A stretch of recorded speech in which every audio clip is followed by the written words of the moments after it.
Good morning and welcome to Newsfirst Prime Time Sunrise. Hello there, a very good morning and welcome to Newsfirst Prime Time Sunrise with me, Shane Silva. Let's start off with a look at your headlines. Customs seized 36 kilograms of heroin that was being smuggled into the country. Threat of dengue increasing once again. Minister Rajasena Ratna stresses on a future free of communal differences for the country.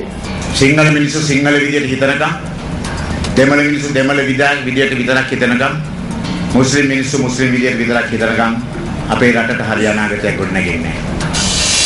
And President Barack Obama calls for criminal referendum violation of international law.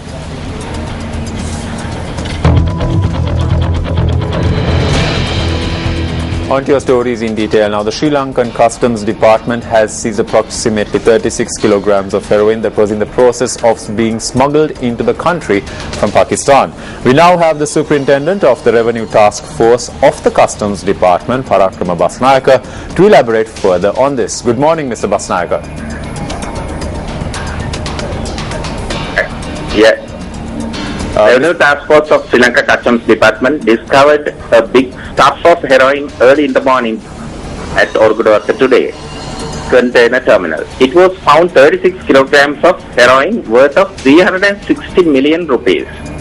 Customs detected this volume of drugs with the help of intelligence gathered by National Crime Agency of United Kingdom and the newly established Sri Lankan Presidential Task Force of Narcotics. Goods declared as hardware items by the Pakistani national. Goods raided, goods reached from Pakistan by the way of sea cargo, and this has been the second largest stuff detected by Sri Lanka Customs very recently.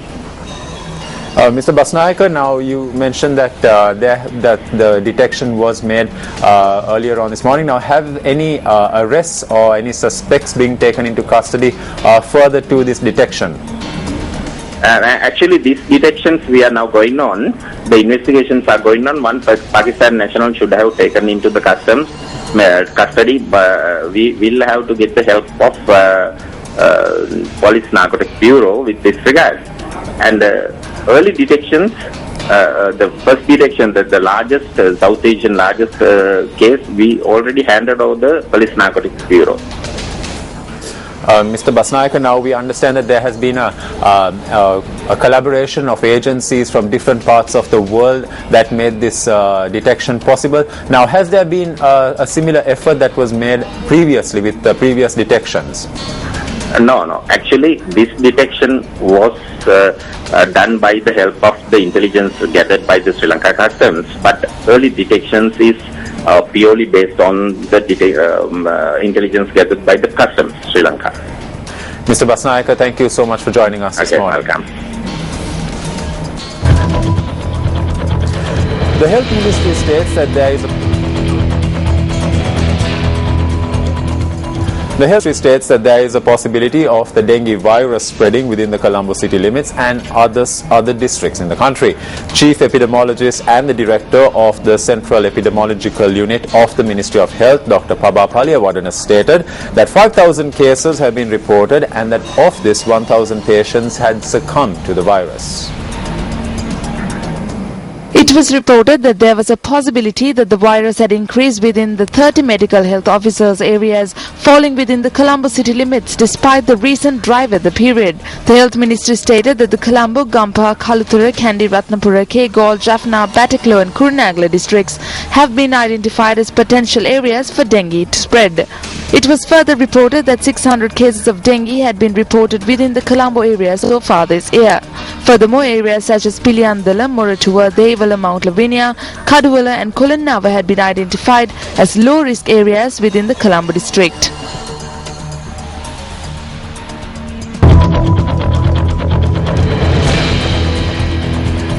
Minister of Fisheries and Aquatic Resources Rajasena Ratna says that the country will not be able to build a future for itself if different communities in the country think only within their communities. The minister made the statement while addressing the fishing community in Vaunia.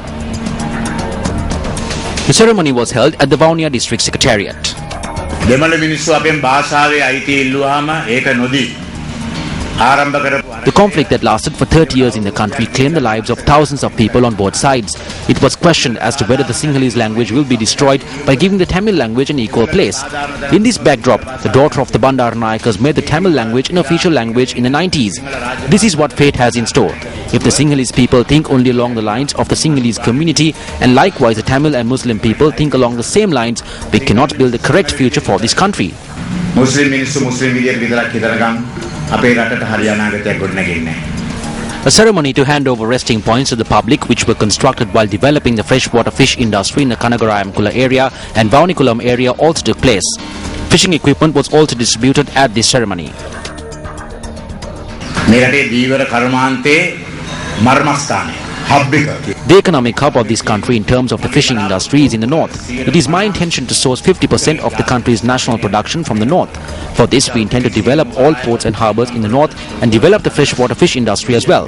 There is a need to develop the freshwater fish industry across the globe. We have increased the present 43,000 metric ton output to 69,000 metric tons.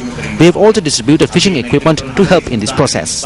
මේ දැල් නොයෙකුත් ඒවා ප්‍රදානය කරලා මේ කර්මාන්තය දියුණු කරන්නට අපි තමුන්නාන්සට අත දෙමු.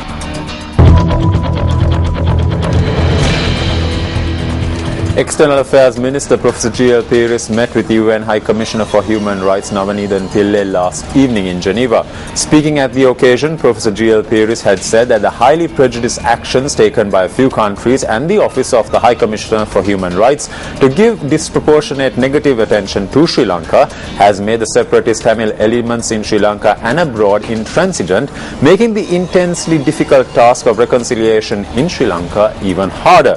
He added that it was unfortunate that Sri Lanka has become, quote, a political football, unquote, in the electoral fortunes of some countries. According to the permanent mission of Sri Lanka to the UN in Geneva, Minister Peiris drew to the High Commissioner's attention the objects he made in the national statement yesterday to her report on Sri Lanka to the current Human Rights Council session. The minister had reiterated that the High Commissioner's report was both one-sided and politicized.